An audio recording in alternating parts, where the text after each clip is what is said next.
د بهرنیو چارو وزارت له سرپرست حکومت سره د تعامل په اړه د روسیې د دریځ ستاینه کوي. د دغه وزارت وینوایي کابل تل له مسکو سره د اړیکو لا ټینګښت غوښتونکی دی. دا په داسې حال کې ده چې وړمه ورځ د روسیې ولسمشر ولادیمیر پوتین له سرپرست حکومت سره د روسیې تعامل مهم وباله. د روسیې ولسمشر د ازبکستان په پلازمینه تاشکند کې په یوې خبري ناسته کې وایي له سرپرست حکومت سره د مسکو اړیکې د پام وړ او اړینې دي. ولادیمیر پوتین زیاتوي چې دا اړیکې باید په یو ډول جوړې شي ځکه د سرپرست حکومت چارواکي اوسني واکمنان او هغه کسان دي چې خپل هیواد او قلمرو کنټرولوي. په افغانستان کې ستونزې شته. دا ستونزې ټولو ته په ډاګه او معلومې دي، خو پوښتنه دا ده چې له اوسنیو چارواکو سره څنګه اړیکې ټینګې کړو. موږ باید دا په یو ډول جوړ کړو. دا هغه خلک دي چې خپل هیواد او قلمرو اداره کوي. هغوی اوس په واک کې دي. موږ باید د حقایقو پر بنسټ پر مخ ولاړ شو او د هغې پر اساس خپلې اړیکې جوړې کړو. دا په داسې حال کې ده چې په دې وروستیو ورځو کې د افغانستان لپاره د روسیې ځانګړي استازي زمیر کابلوف او دغه هیواد د بهرنیو چارو وزیر سرګي لاروف هم له تور لیسته د اوسنیو چارواکو د نومونو د ایستلو خبره کړې ده. په ورته وخت کې له دغو څرګندونو وروسته د اسلامي امارت د بهرنیو چارو وزارت د کابل په اړه د مسکو د دریځ ستاینه کوي. صحبت‌های مسئولین روسیه در اواخر مثبت بوده و نشان دهنده آن است که دروازه تعامل با امارت اسلامی افغانستان را میخواهند باز نگه دارن و امارت اسلامی افغانستان هم با آن کشور روابط بسیار خوب دیپلماتیک و تجارتی را ایجاد کرده. بلخوا د سپینې ماڼۍ د ملي امنیت شورا بیان د روسیې له خوا د ترګرو له نوملړه د اسلامي امارت چارواکو د نومونو لرې کولو پریکړې ته په غبرګون کې وایي چې دا پریکړه به ناوړې پایلې ولري. طالبانو خپله یوه ژمنه هم نه ده عملي کړې، په هغه ډول چې دوی له خپلو خلکو او افغان جونو او ښځو سره چلن کوي او خپل اقتصاد مدیریت کوي. موږ په داسې وضعیت کې نه یو چې طالبان د افغانستان رسمي حکومت په توګه په رسمیت وپیژنو. که روسیه داسې یو څه وکړي نو موږ باوري یو چې نورو ته به یو بد پیغام واستوي. ازبکستان ته د روسیې د ولسمشر د سفر په پای کې په یوې ګډه بیانیه کې په افغانستان کې د سولې او ثبات رامنځته کول د مسکو او تاشکند لومړیتوب ګڼلی دی. پر همدې موضوع د لا ډېر بحث لپاره سره په درېیمه سټوډیو کې د چارو شنونکی ښاغلی محمد بلال عمر او ترڅنګ یې د سیاسي چارو شنونکی ښاغلی غلام حضرت احساس د سکایپ پر کرښې موږ سره وصل شوی دی. درنو میلمنو ستړي مه شئ، په خیر راغلی. بحث عمر صاحب، بحث له تاسو پیلوم چې د روسیې دریځ د افغانستان اسلامي امارات لپاره څه پیغام درلودلی شي؟ بسم الله الرحمن الرحیم. سلامونه علی احمد زی تاسو ته ګران میلمه ته او ټول درنو لیدونکو ته. دقیقا چې هر هیواد غواړي له نورو هیوادونو سره خپل اړیکې پراخې کړي او دا د هیوادونو حق ده، دا د هیوادونو وړتیا ده تر څو د خپل د منافع د ترلاسه کولو لپاره نورو هیوادونو سره ښې اړیکې ولري. افغانستان له روسیې سره د تاریخ په اوږدو کې اړیکې درلودې او دا اړیکې د ځینې حکومتونو پر وخت ډېرې تړنګلې اړیکې وې، ولې د ځینې حکومتونو پر وخت دا اړیکې ډېرې پیاوړې او ډېرې قوي او ډېرې ستراتیژیکې اړیکې وې. البته دلته کله چې امریکا په افغانستان کې شتون درلوده یا په سیمه کې شتون درلوده، دا د روسیې او د چین لپاره تر ټولو ستر تهدید و، ځکه د هیوادونو لپاره خصوصا د سترو قدرتونو لپاره تر ټولو مهمه موضوع یا مهمه مسله هغه امنیت ده. که چیرې د دوی امنیت وګواښول شي، دا به پر عامه ذهنیتونو دننه په هیوادونو هم تاثیر وغورځوي، نور په انکشافي او داسې نور موضوعاتو منفي اغېز درلودی شي. نو تر ټولو مهم موضوع په دغه سیمه کې هغه د امنیت و چې د روسیې او د چین امنیت په تهدید کې و. د امریکا د تلو نه د افغانستان نه دا روسیې ته ښه یو فرصت ترلاسه شوی تر څو په سیمه کې نور د امریکا نفوذ ضعیفه کړي او نور پرې نه دي چې امریکا په سیمه کې نفوذ لري، ځکه دا په جغرافیایي لحاظ روسیې ته نږدې سیمه ده، افغانستان چین ته نږدې سیمه ده او د دغه سیمې څخه کولی شي چې هر هیواد تهدید شي. یعنې که چیرې امریکا بیا په افغانستان کې راځي یا افغانستان کې نفوذ پیدا کوي، دا به د دغه هیوادونو د امنیت لپاره ډېر ګواښي، ځکه که چیرې موږ تاسو وګورو یو له مهمو دلایلو څخه چې روسیه اوس غواړي له افغانستان سره خپلې اړیکې نورې هم پیاوړې کړي او اسلامي امارات له تور لیست څخه وباسي، دقیقا چې تر ټولو مهم دلیل هغه امنیتي او اقتصادي دلیل ده، ځکه په افغانستان کې ډېرې غټې پروژې تکمیلېدی شي، لکه د برق پروژې دي، د اوبو پروژې دي، همداسې د معدنونو او کانونو پروژې دي. او بل افغانستان هغه هیواد ده چې په څلورو جیوپولیټیکو حوزو کې واقع ده، یو طرف چین، یو طرف ته جنوبي آسیا، یو طرف ته مرکزي آسیا، یو طرف ته ایران، خلیجي هیوادونه. دغه هیوادونه چې افغانستان پر منځ ده، که چیرې د افغانستان پر اوضاع باندې هر بود تاثیر کولی شي، دا به د نورو هیوادونو پر اوضاع هم تاثیر غورځولی شي. بله، احساس صاحب، ښاغلي عمر صاحب په خپل خبرو کې ځینې مسایل اشاره درلودله چې امریکا هم ښکېله شوه په دغسې یو بحث کې. اوس رښتیا هم دلته د روسیې تعاملات د روسیې اړیکې افغانستان سره د رقابتونو پر اساس باندې مخته روان دي، که نه روسیه په واقعي معنا باندې غواړي چې افغانستان سره د ښو تعاملاتو په برخه کې رامخکې شي؟ بله تاسو د مخه سلامونه او درنښت تاسو ته د باسه قدرمن میلمه او د تلویزیون قدرمنو لیدونکو ته وړاندې کوم. خبره دا ده چې د روسیې کې چې د روسیې چارواکو خپل سیاست د افغانستان په اړه باندې مثبت سیاست غوره کړی ده. دا ډېر یو ښه پیغام ده، دا یو ښه زیری ده، دا یو ګټور ګام دی د افغانستان لپاره. دا موږ دا هغه راکوي داسې یو خبر راکوي چې روسیه به یا نور ګاونډي هېوادونه په تېره منځنۍ اسیا ملکونه چې د روسیې سره ډېر نږدې اړیکې لري، دوی به د افغانستان په هکله باندې د افغانستان په راتلونکي باندې د افغانستان په رسمیت پېژندنه کې به دوی مثبت ګام اوچت کړي. راځم دې ته چې روسیې چارواکو بیا ولادیمیر پوتین په دې ورځ په تاشکند کې دا خبرې وکړې چې افغانستان په هکله باندې یو روښانه یو پیغام وړاندې کړ. دا زما باور باندې دا درې علتونه لري. یو خو دا چې د افغانستان اسلامي امارت خارجي پالیسي، خارجي سیاست داسې تنظیم شوی ده چې د روسي چارواکو او مثلا د منځنۍ اسیا د نورو هېوادونو قناعت پرې اصل شوی ده او دوی اوس د افغانستان په اړه باندې دوی اندېښنې مخ په کمېدو دي. همدې لپاره دوی د افغانستان په اړه باندې اوس دوی اندېښنه تشویش دا کمه شوې ده. دا یو چې دغه یو ډېر فعال او معتدل سیاست اسلامي امارت غوره کړی ده.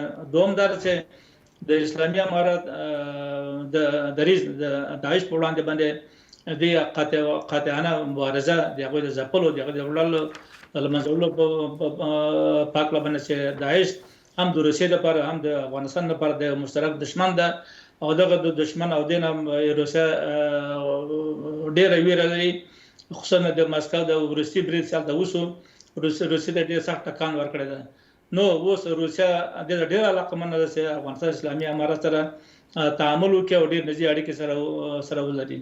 درېیم دا چې دا د روسیې خپل مجبوریتونه دي چې اوس روسیه په داسې حالت کې راغلی ده چې هغه غربي نړۍ سره مستقیما په جګړه کې راغلی ده او یو دواړه خواته بس دغه مسایل هغه دي چې یعنی نړۍ اوس تقریبا حالت د قطبي کې ده. بله مننه عیسی صاحب، مننه. عمر صاحب یو مسله چې ښاغلي احساس ورته اشاره درلودله او وروستي کوم بریدونه چې په روسیه کې شوي ول هغې ته په کتو د دوی تمایلات زیات شوي د اسلامي امارت سره په تعاملاتو په برخه کې که نه خپله د روسیې ولسمشر میلاد پوتین ورته ویلي دي چې دوی باید له اسلامي امارت سره ښې اړیکې وپالي تر څو رابط دلته سم شي.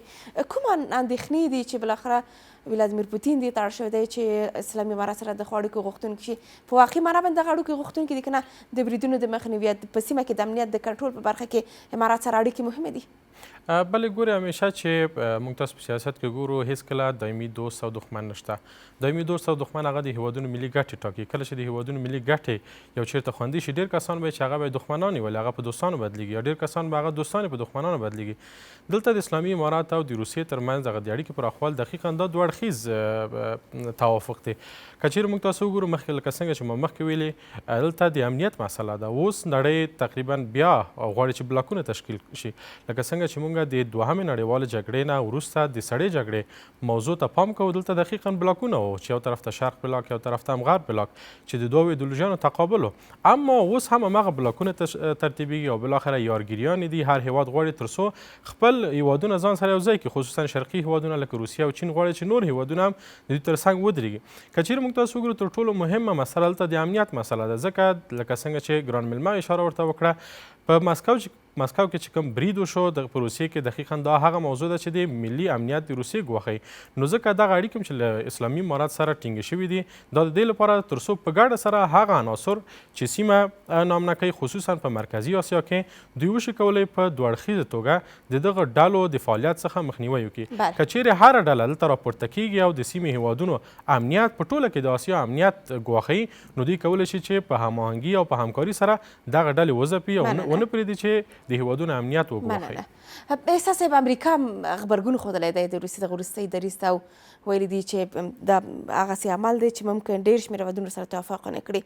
د امریکا ښکېلتیا او د امریکا دغه ډول غبرګون ښکاره کول روسیې سیمه نړۍ لپاره څه ځان سره لري؟ لکه څه مخکې ما ویل چې د روسیې مجبوریت ده چې اوس روسیه داسې افغانستان مخه کړې ده او روسیې تل د افغانستان په هکله باندې دوی بېطرف نه دي پاتې شوي. روسیه په افغانستان کې خپلې ګټې ګوري. که چېرې موږ د تېر تاریخ ته موږ مراجعه وکړو، روسیه یو له هغه نړیوال طاقتونو څخه و چې په افغانستان یې وسله وال یرغل وکړ، افغانستان یې اشغال کړ. دا زموږ د هېواد کې دا ټوله بدبختي، دا ټول مصیبت دا دونه څه د پاسه 14 لسیزې کې رامنځته راغلی د روسیې یعنې شوروي اتحاد له وجې چې روسیه ځای ناسته ده، دوی په واسطه منځته راغلی. اوس روسیه مجبوره ده چې اوس دا دوی خاص مجبوره ده دوی ته هغه لري چې دوی باید افغانستان سره د دې ځان بیا نږدې کړي چې خپل هغه تېر اشتباهات، هغه تېر جنایتونه دا جبران کړي او د افغانستان د خلکو د اوسني نظام باور دوی ترلاسه کړي. او له بله خوا روسیه و تقابل کې مثلا د غرب سره هغه روسیه اوس په چلنج کې واقع شوې ده. روسیه اوس خپل د روسیې امنیت تهدید د اوکراین جګړه د روسیې لپاره ډېر حیاتي تعین کننده ده. همداره د غربیان لخوا دغو ته هم چلند لکه د روسیې کې کوم چې د انګلستان هغه لنډ وطن پښتونکي د اوکراین لپاره د روسیې وخت دا کړی ده. نو اوس روسیه دلته مجبور ده چې راسي افغانستان د امریکا په ضد باندې دوی رقابت کې راغلي دي.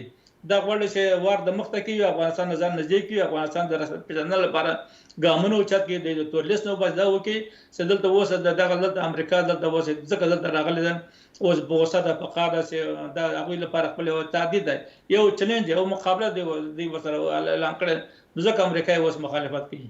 مننه.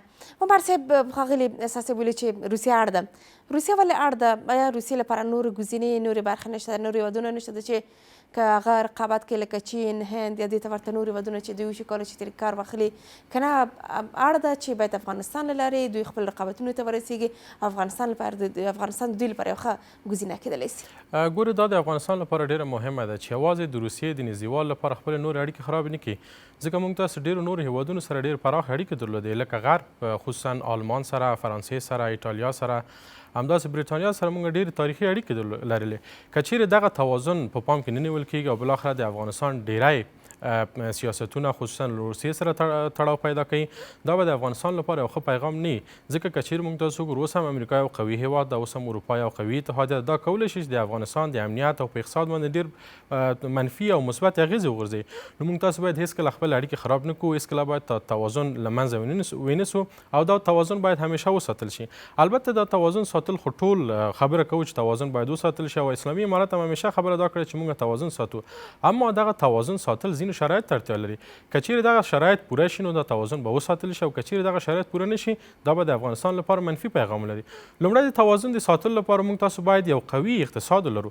کله چې موږ تاسو په خپلو پښو ونه درېږو او خپله ملي اقتصاد ونه لرو، نورو ته تړلي عمر صاحب، کوم توازن د سیمې او نړۍ هېوادونو سره تعامل او د اړیکو درلودلو په برخه کې؟ البته لکه څنګه چې ما مخکې ویلي، اوس بلاکونه جوړېږي، بلاکونه په جوړېدو دي. که چیرې افغانستان ډېر د روسیې خوا ونیسي، پلو ونیسي، دا به د امریکا لپاره لکه څنګه چې موږ تاسو اوس وکتل چې د امریکا د خارجه وزارت او داسې نور نهادونه پر دغه موضوع باندې نیوکې وکړې او حتی روسیې ته ځینې څرګندونې وکړې چې تاسو څنګه اسلامي امارت له تور لیست څخه باسئ.